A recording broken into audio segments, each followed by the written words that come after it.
videos on the learning of Hebrew. Now, Hebrew is a fun language. It's a bit tricky at points, but it could be worth the effort, and I hope to help people. I'm going to use a couple of books as references for this, and the main one is this one, Hayasod.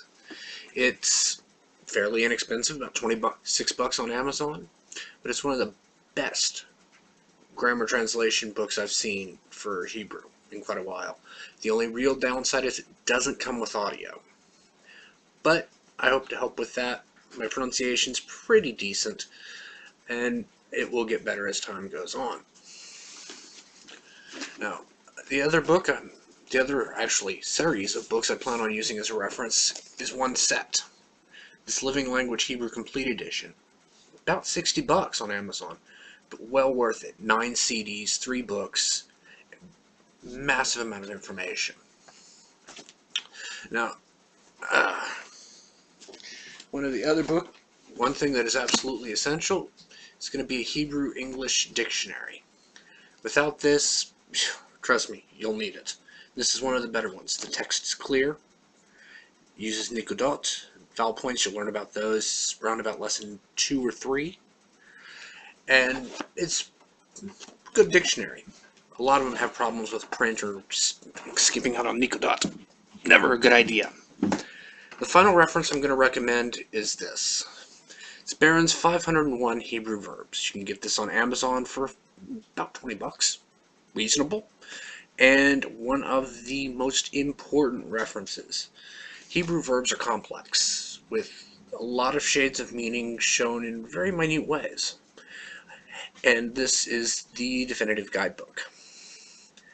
You also might want to check out Coffin and Bolosky's Reference Grammar of Modern Hebrew. It's a good book. I use it as a reference, not as much as I use this in a dictionary, but it's well worth the money. It's about $30.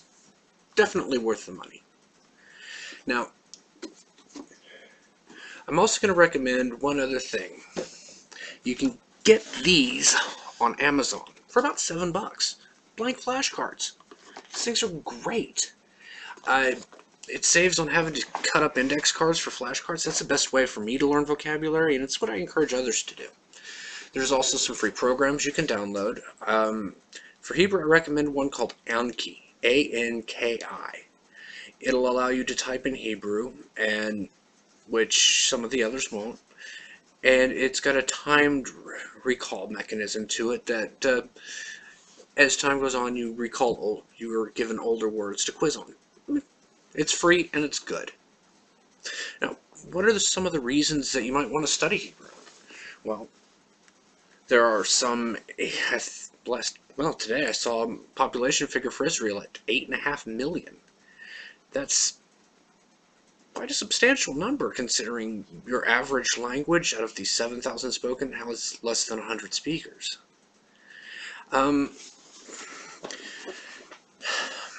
It's also good if you're interested in Judaism or the Middle East, especially in history. Some of those really interesting works were originally written in Arabic, but translated into Hebrew by the authors. Among these would be Moses Maimonides' The Guide for the Perplexed. And if you want to study Jewish liturgical texts such as the Bible, the Talmud, the Gemara, the Zohar, the Sefer HaYezrah from the Kabbalah, Hebrew's a necessity. And it gives you a heads up on some other languages like Arabic and Aramaic, both of which, if you're interested in the Middle East, are somewhat essential. I'm hoping you're going to enjoy this. I'm going to try to make it as interesting as possible, and I'll throw in some fun stuff. For example, I love Israeli music, and there are some really great ones out there.